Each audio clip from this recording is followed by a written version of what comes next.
Anda kembali bersama kami di Ruang Demokrasi. Saudara, politik damai akan tercipta jika pemimpin dan rakyatnya bersatu. Proses pemilihan kepala daerah yang merupakan bagian dari proses politik demokrasi akan dilaksanakan sejumlah daerah di Indonesia. Melalui pilkada, kembali calon pemimpin dan rakyatnya diuji kedewasaan berdemokrasi, kedewasaan berpolitik.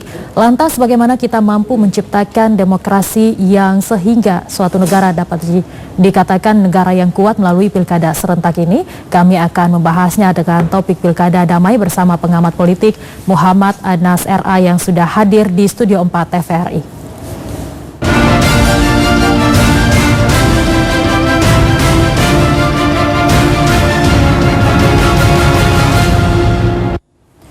Ya, langsung kita sapa narasumber yang sudah hadir di studio. Selamat pagi Pak Anas. Pagi, sehat Pak? Sehat, alhamdulillah. Ya, Pak Anas, sebelum kita berbicara tentang pilkada damai, Anda sendiri sebagai seorang pengamat politik memandang partisipasi masyarakat atau pemilih di pilkada serentak tahun ini seperti apa? Ya, baik Mbak.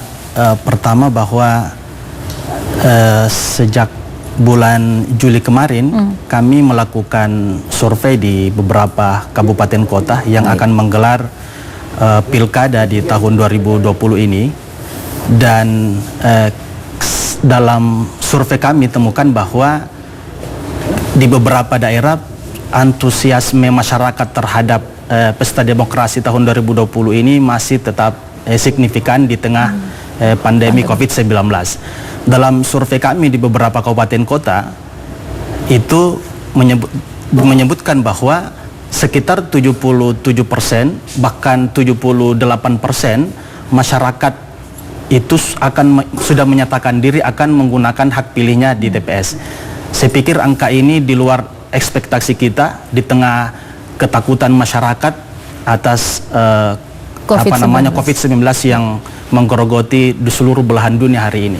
Baik, berdasarkan hasil survei didapatkan bahwa sekitar 77 hingga 78% masyarakat menyatakan akan menggunakan hak pilihnya pada pilkada serentak 2020 ini. Lantas sisanya seperti apa? Apakah mereka belum menyatakan sikap atau? Ya, jadi dalam potret itu kita juga melihat bahwa masih kisaran ada juga yang golput yang sekitar 3-4% dan yang masih ragu-ragu sekitar 15 dan 16% yang masih ragu-ragu menggunakan hak pilihnya. Baik, dari potret seperti ini tergambar bahwa masih saja ada masyarakat atau pemilih yang tidak akan menggunakan hak pilihnya. Gitu ya. Ini bukan hal yang baru lagi begitu, setiap kali penyelenggaraan pilkada maupun pemilu tetap saja kedapatan hal seperti ini. Lantas kita masuk ke topik terkait dengan pilkada damai. Pak Anas sendiri melihat kalau yang dikatakan damai itu yang seperti apa? Apakah hanya sekedar berbicara tentang konflik atau perpecahan di antara masyarakat atau seperti apa? Ya.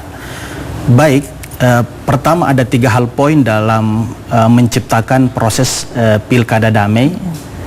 Pertama adalah para tokoh masyarakat ini terlibat dalam proses demokrasi, mengawal pesta demokrasi yang santun, sejuk, dan damai. Yang kedua adalah hadirnya penyelenggara yang netral dalam mengawal penyelenggaraan pilkada ini. Karena pertama, kalau kita melihat proses demokrasi yang ada di Indonesia, beberapa pilkada langsung yang sudah berjalan ini, gesekan-gesekan yang terjadi di masyarakat itu terjadi dalam 2 momentum. Pertama, sebelum hari pencoblosan, yang kedua setelah pasca rekapitulasi di KPU, hasil suara. Biasanya sebelum pencoblosan di hari H, gesekan-gesekan sosial yang terjadi itu di masyarakat itu pertama timbul karena munculnya narasi-narasi yang provokatif di tengah masyarakat.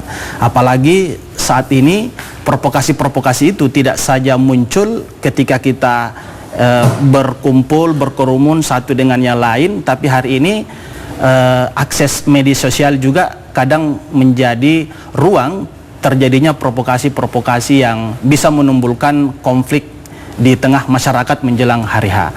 Yang kedua, yang biasanya juga dalam proses hari H itu sebelum pencoblosan masyarakat terjadi gesekan di lapangan ketika misalnya ada aparat yang aparatur negara atau penyelenggara dalam hal ini misalnya KPU yang dianggap tidak netral dalam menindak pelanggaran-pelanggaran kampanye yang dilakukan oleh peserta pemilu.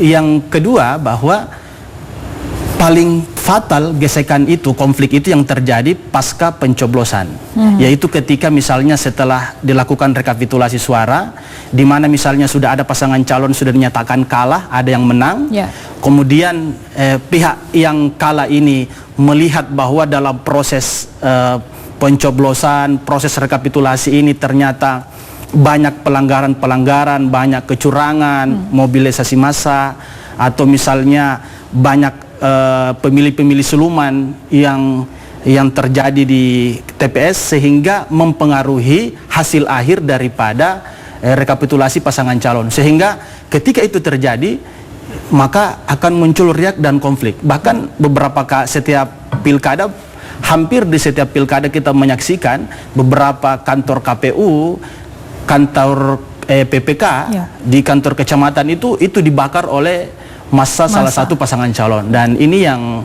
yang kita berharap tidak terjadi lagi. Bukan saja itu, di beberapa daerah juga karena terjadi sengketa di Mahkamah Konstitusi, bersidang di MK, masyarakatnya di bawah itu berkonflik. Nah, ini kita berharap bahwa proses demokrasi Pilkada 2020 ini tidak lagi terjadi hal-hal seperti itu, tetapi itu sangat tergantung dengan pertama adalah narasi yang dibangun oleh seluruh pasangan calon dan seluruh para tim pendukung. Yang kedua adalah tergantung netralitas para penyelenggara pemilu, baik itu KPU maupun Bawaslu, termasuk pihak-pihak stakeholder yang terlibat dalam proses kepemiluan itu, seperti misalnya aparat kepolisian, TNI Polri dan segala macam. Ya kan, kita berharap bahwa semua stakeholder kepemiluan ini bisa bersikap netral dan bisa maksimal mengawal proses demokrasi ini. Ya, tentu pilkada damai maupun kampanye damai juga ini menjadi impian kita bersama selaku bangsa Indonesia yang menganut sistem demokrasi begitu. Pak Anas, tadi dikatakan bahwa ada 3 indikator yang tadi juga Anda sudah sebutkan, diantaranya membangun narasi yang baik, yang tidak memprovokatif, harusnya santun, sejuk dan damai, kemudian netralitas dari pihak penyelenggara, dan juga terkait dengan netralitas dari para stakeholder begitu yang terlibat dalam hal penyelenggaraan pilkada di tanah air. Lantas bagaimana Anda menilai dengan tiap kali jelang pilkada maupun pemilu itu biasanya ada yang dinamakan dengan deklarasi damai. Apakah ini kemudian tidak efektif untuk mempengaruhi para pemilu, dalam hal ini masyarakat luas? Saya pikir bahwa pengalaman kita dalam pilkada beberapa kali ini, pilkada damai, deklarasi pilkada damai itu hampir menjadi sebuah bagian agenda di KPU dengan beberapa pasangan calon, baik itu di pemilihan bupati wali kota, pemilihan gubernur, bahkan pemilihan presiden pun selalu digelar pilkada damai yang memang menjadi agenda Komisi Pemilihan Umum. Tapi kenyataannya bahwa perjalanan proses ini ternyata masih banyak oknum-oknum yang memang tidak bertanggung jawab menciptakan provokasi-provokasi yang bisa memancing situasi semakin panas. Karena tidak bisa dipungkiri bahwa yang namanya pilkada itu memang masyarakat terkotak-kotak, ya kan, terkotak-kotak. Yang kedua adalah adanya loyalitas dari setiap pasangan calon, sehingga ketika ada narasi provokasi, orang akan mudah tersinggung dan langsung terpancing dan melakukan tindakan-tindakan yang brutal.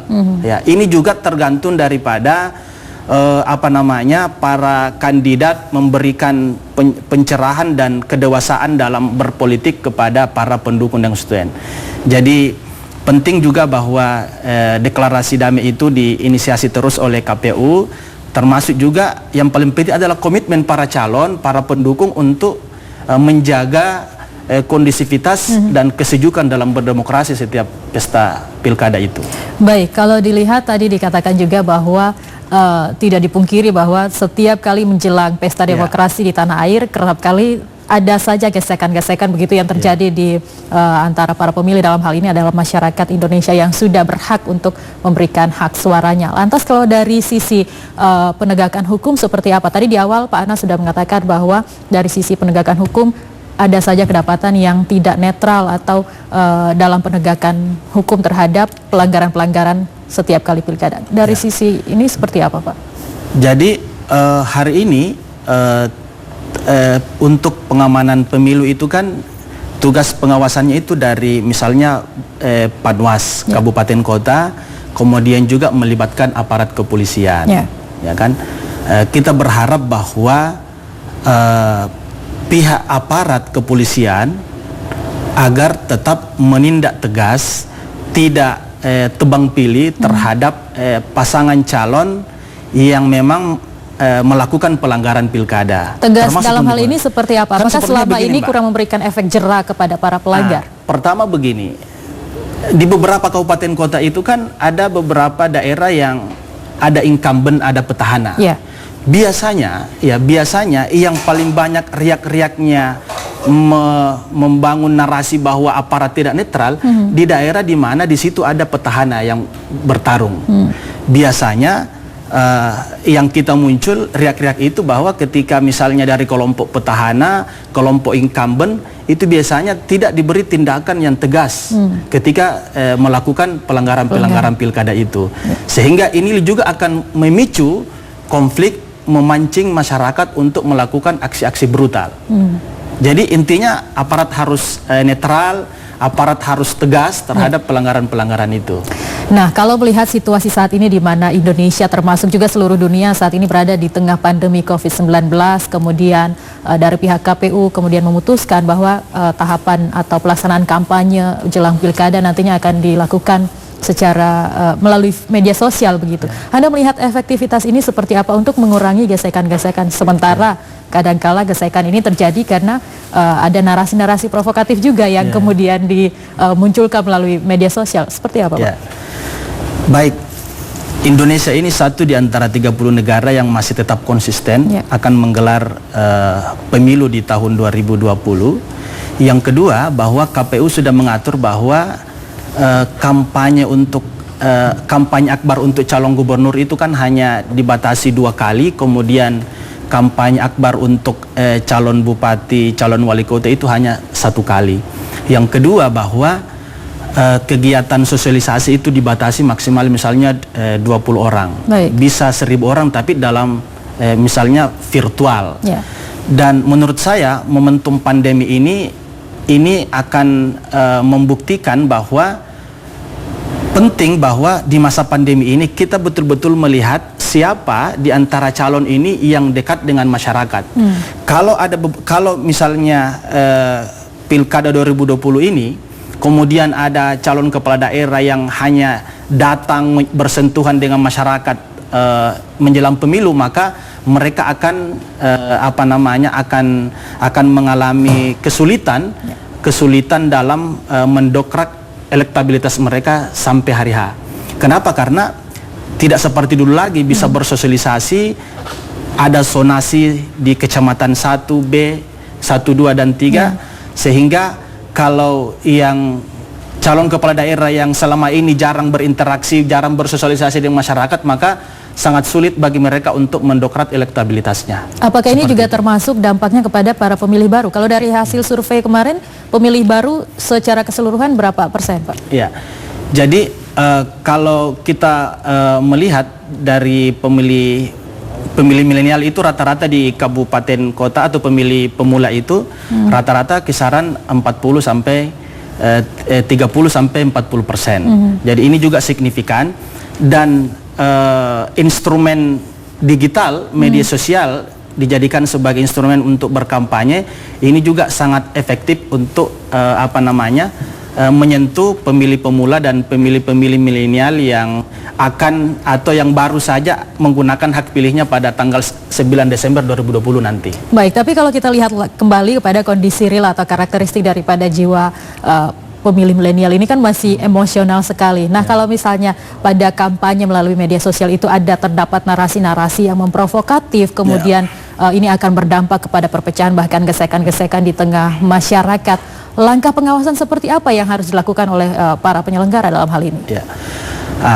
Ini juga menjadi tugas baru bagi penyelenggara pemilu, bahwa ruang digital hari ini sangat dihantui oleh banyaknya akun-akun yang misterius, akun-akun palsu yang akun-akun anonim begitu ya, anonim seperti itu, dan motif mereka ini membuat akun-akun anonim, akun-akun misterius ini memang motifnya untuk membangun narasi-narasi provokatif.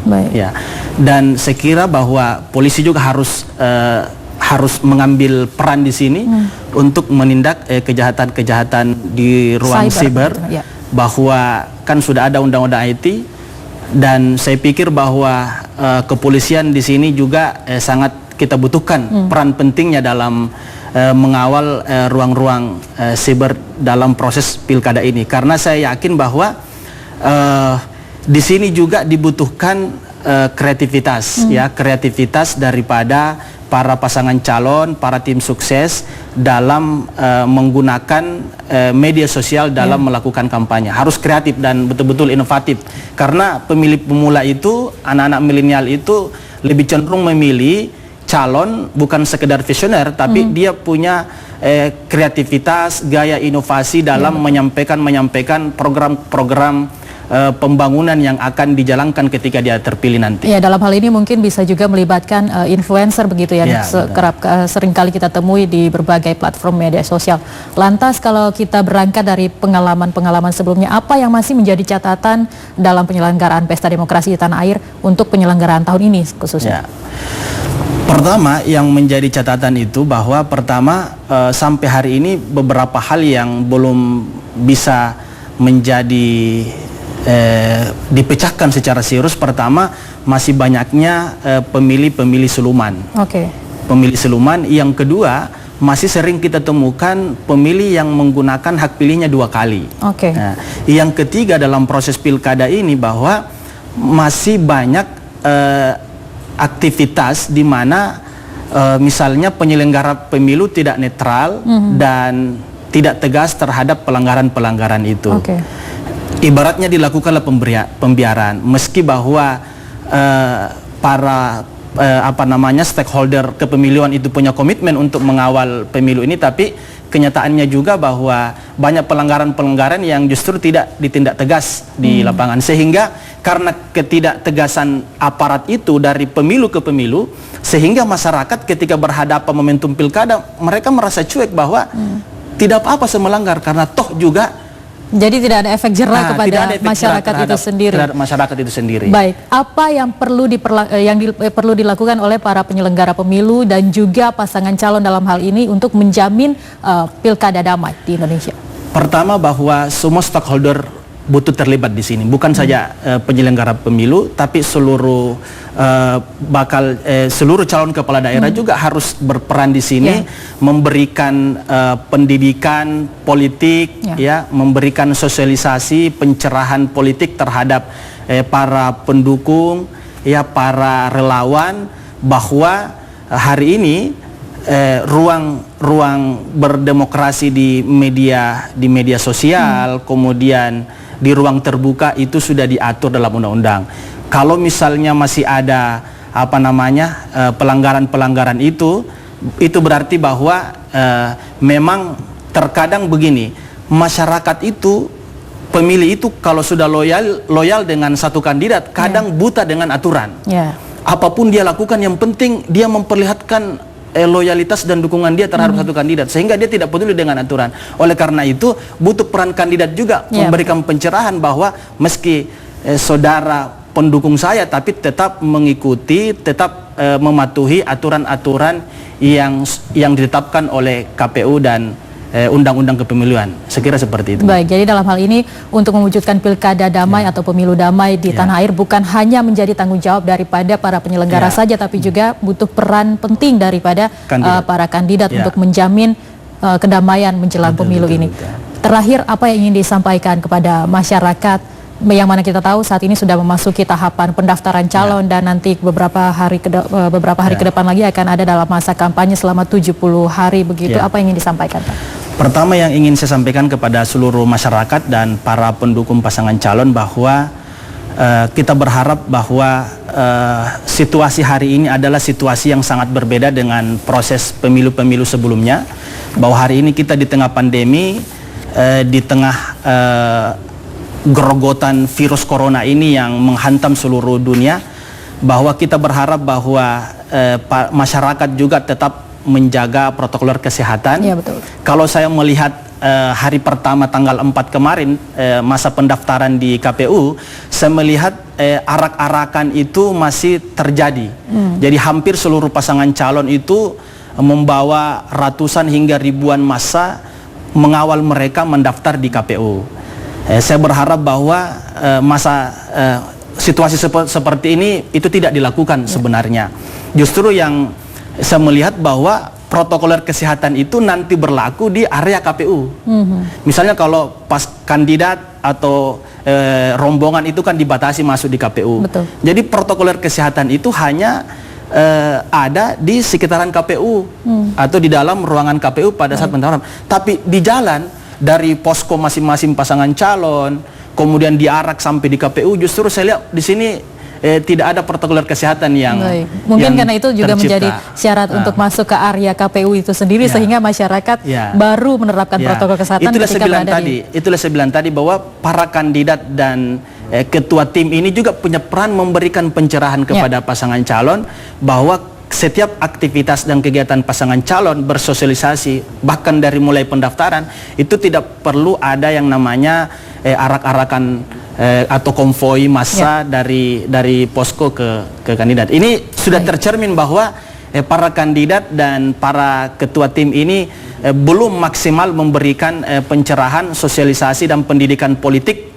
di tengah pandemi COVID-19 ini. Baik, jadi perlu ada pendidikan politik, pengawasan dan juga pengawalan dalam hal ini bukan hanya untuk mewujudkan pilkada damai, kampanye damai seperti itu, tapi juga untuk menerapkan protokol kesehatan supaya tidak ada klaster baru yang dikatakan dari klaster KPU dan sebagainya. Terima kasih Pak Anas sudah bergabung bersama kami, sudah hadir di studio memberikan banyak sekali pandangan-pandangan yang sangat bermanfaat. Terima kasih Pak Anas, selamat pagi.